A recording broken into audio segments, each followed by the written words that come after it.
Hey, what's going on, guys? Today we're going to be installing block-off plates on our 2024 GSX-S1000. I got these from Brock's Performance. They are driven block-off plates.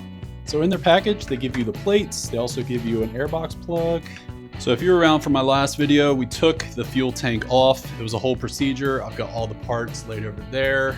Make sure you guys go check out that video. I'm not going to reinstall it just to show you how to take it off. Go check that video out for a step-by-step detail on how to remove the gas tank. Got our gas tank removed. Looks like we've got the ECU up top. We're going to go ahead and place that to the side.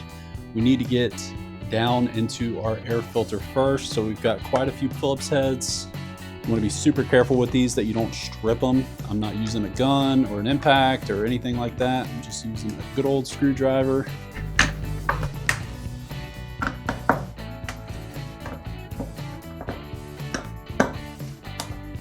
While we're in here doing this, we are also going to replace the air filter with a high flow one. It's not much more than stock, but I guess every little bit helps. All right, I think I got them all out. Let's see, we got 3, 6, 9, 10 screws. They're all Phillips heads. Oh, we got some stickers. Sprint filter P08. All right. We got our 10 screws off. Let's go ahead and lift up. We've got 2 more Phillips head screws down in here.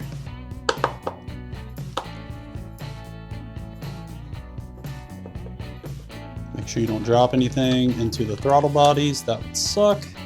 I trust myself, so I'm not going to cover them up or anything, but you just got to be careful. There's our air filter. The old air filter was not dirty at all. I'll end up keeping it just in case. We've got a 10mm bolt. From here looking down, it looks like each velocity stack has a 3mm hex key bolt on it. And if you guys can see this bolt here, each one of them has one. Good thing on this is you don't have to take it all the way off. Looks like it's literally just some clamps that you can unscrew. You can probably just make about, I don't know, 8 full turns, and then it's loose. Let's go ahead and unclip some stuff here. Just give us better access. Let's see if that gave us enough. Oh, it did. All right, so we're just gonna go around. I had one connector here, one connector here. I've got an air tube on the right side that needs to come off. Just unclip it for now. We've got a sensor right here. Got another little cable here. Oh, we got an air hose in the middle. Hardest part about this whole job, holding this clamp down. Now this should just lift right off, like so. Oh, I feel something else connected. Another hose. That's it. Oh, there we go. Oh, I feel something else connected. Another hose. Ugh. All right. These are the clamps I was telling you guys about on the bottom of the velocity stacks. They were a little bit of a pain, and they were a 3mm hex screw, little baby guys. So I can see our block off plate location here. Boy, it'd be a good time to do spark plugs right now. Our block off plates are going to require an 8mm socket. We've got 2 bolts on each one. Suzuki was kind enough to throw some blue thread locker on these, because the last thing you want is all these vibrations going on and oh, one of my block off plates is gone. Well, that blue thread locker is working pretty good from the factory. These are on there pretty solid. I'm gonna get this bike tuned. There's multiple reasons why you would want to do this. A, it stops recirculating air into the exhaust, which causes a lot of backfires on deceleration. I've heard that. And then B, Your tuner, when you get it dyno tuned, will use a sensor in your exhaust to measure air-fuel ratio. And that's very important, but when you have recirculating air going in, it can kind of skew the numbers a little bit. So now that I've got these off, we can just lift this up and there should be a sensor. Yeah. And push down on the end, pop this sensor off. So this is the piece we're going to be deleting. This sits on top of your motor. It gets air from the back of your air intake and shoots it back into your exhaust. I don't know how it works, it's magic, but we're going to delete it. Let's get a little pick in here. Here we go. Now there's one thing that we do want to do here, and it's remove these guys, because it's creating an issue where it's not sealing 100%. The screws protrude out the back side of this gasket. I mean, it looks great from this side, but the side that the screws are on, not so great. I'm going to take these plates out.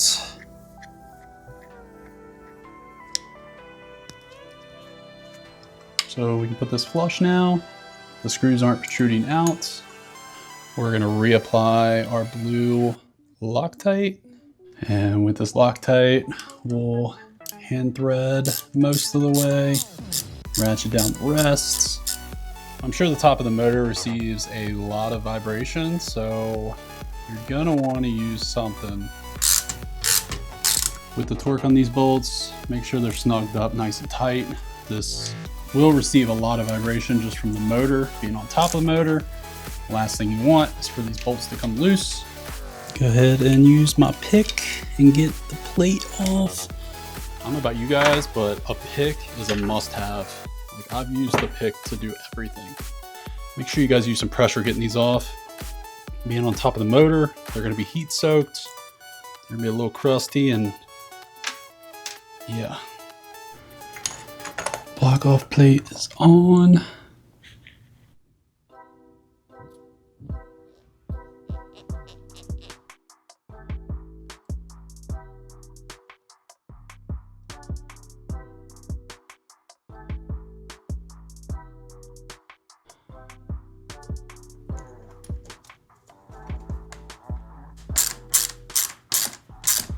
By the way, it helps to have long and short sockets so you can get in here.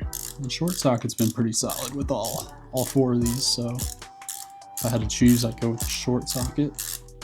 Now with this other connector that we unplugged, we are going to wrap it in some black electrical tape just because I don't want water to get in there. Kind of tuck it up in here a little bit, just out of the way. Everything else looks good. What is this, guys? I want to like poke them. Are them fuses? What is that? Let's go ahead and reassemble our airbox and hook all this other crap up. Now, if you guys remember, we installed block-off plates like this. And then we have this little hose that came up to the back of our airbox. So if you piece it back together, it's going to be this hole right here. Driven provides a little plug for this hole. So we're going to go ahead and utilize the plug. We're going to use a little bit of silicone spray. Should help. A little bit of silicone spray should go a long way here. Let's go ahead and transfer the stuff back over. Make sure these things are kind of easy to get to. Got a couple different plugs. Looks like we got two of these little gray ones. I'm going to use just the slightest spray of silicone to get these little ones on because they were a pain to get off. If you guys do use silicone spray on vacuum lines, just don't go overboard with it. Just use a little bit. You don't want to screw anything up. The sensor connectors are not interchangeable, so you don't have a chance of plugging something in where it doesn't go or anything like that. These little gray tubes are probably the biggest pain. Just trying to get them slid on here. Okay, so on the bottom, we've got one gray air hose along with two sensors. Gray air hose, two sensors. Up top, one sensor, one gray air hose. And then on the very bottom, we have another air hose.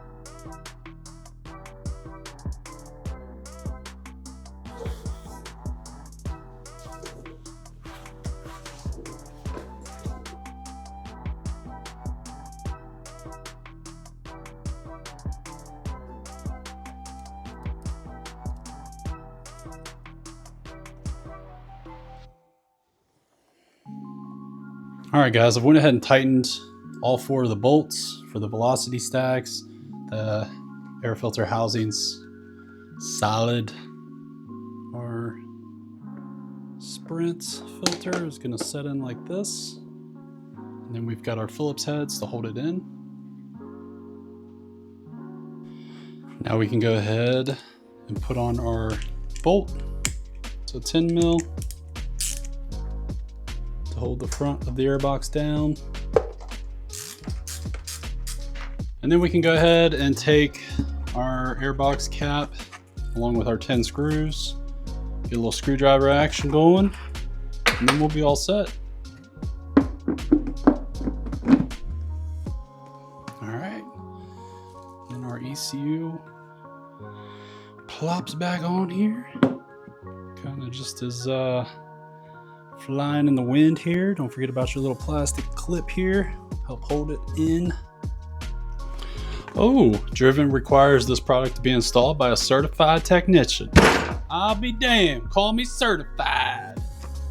But all right, guys, thank you for checking out this video. I'm not gonna put the tank back on because I've got a black tank that I have to swap over the fuel pump and everything too. Hope you guys are having a good day, and I will catch you guys on the next one.